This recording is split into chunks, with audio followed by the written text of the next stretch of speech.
Bonjour et bienvenue. Aujourd'hui, on va explorer ensemble le lien vraiment très profond qui existe entre le monde de la nature et notre conscience intérieure, en s'inspirant d'un discours de Srila Bhakti-Nandan Swami. Alors, pour commencer, l'orateur nous lance tout de suite une image très forte.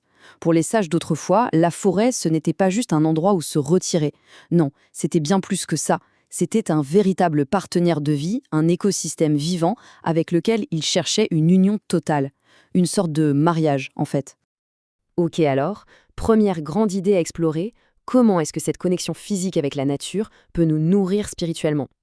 Et attention, là on ne parle pas juste de poésie, hein, non, non. L'orateur insiste sur des choses très concrètes, des expériences qu'on peut sentir. L'air qu'on respire, par exemple. Il n'est pas juste neutre. Quand il passe à travers certains arbres, il se charge de leurs propriétés, de vibrations subtiles qui peuvent avoir un effet sur nous. Et c'est là que le contraste devient super parlant. Vous savez, il suffit de sortir de l'ombre d'un arbre pour sentir la chaleur, parfois écrasante. Et dès qu'on retourne dessous, on sent ce calme, ce rafraîchissement. Eh bien, c'est ça, le soin direct de la mère nature, bien loin de l'agitation de nos environnements artificiels. Allez, on continue. Et pour ça, on va prendre un exemple très concret que l'orateur utilise pour nous aider à bien comprendre. L'arbre de Nîmes. Et là, c'est fascinant parce que le Nîmes, cet arbre, il est l'exemple parfait de cette union entre le matériel et le spirituel.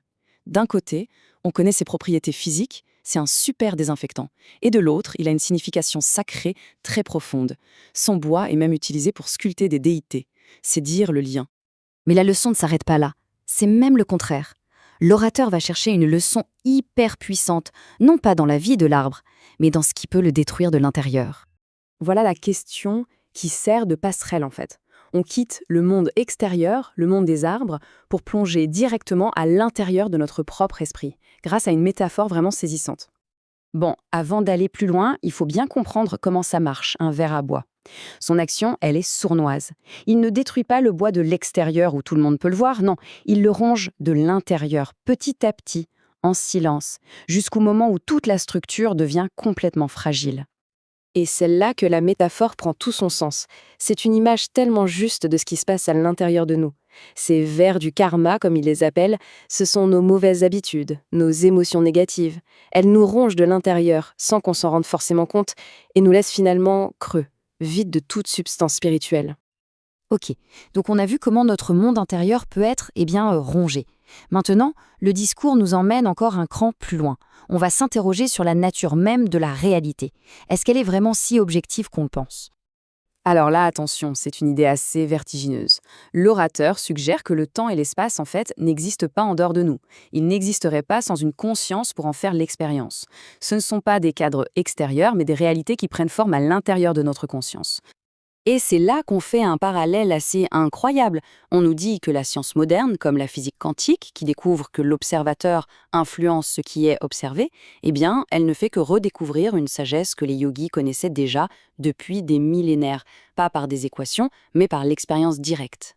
Bon, tout ça nous amène logiquement au dernier concept, qui est peut-être le plus subtil, oui, c'est le mot, la nature de ce qu'on appelle l'âme, ou l'atma.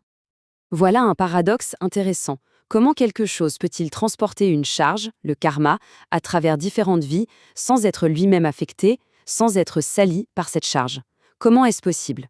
Eh bien, pour nous aider à le comprendre, on va encore se tourner vers la nature. Et pour comprendre ça, les analogies de la nature sont juste parfaites. Prenez l'air, par exemple. Il peut être chargé de poussière, mais l'air reste de l'air et la poussière reste la poussière. L'un transporte l'autre. C'est pareil pour l'espace qui contient des nuages mais reste fondamentalement un espace vide. De la même façon, l'âme, l'atma, peut servir de véhicule au karma sans que sa nature profonde, elle, ne soit jamais altérée. Et tout ça, ça nous laisse avec cette question finale, cette réflexion. L'énergie divine, cette énergie de Krishna, elle est partout, tout le temps. Mais la clé, ce n'est pas de penser à elle. C'est un choix conscient de se connecter, de ressentir cette présence. Et c'est là que tout change.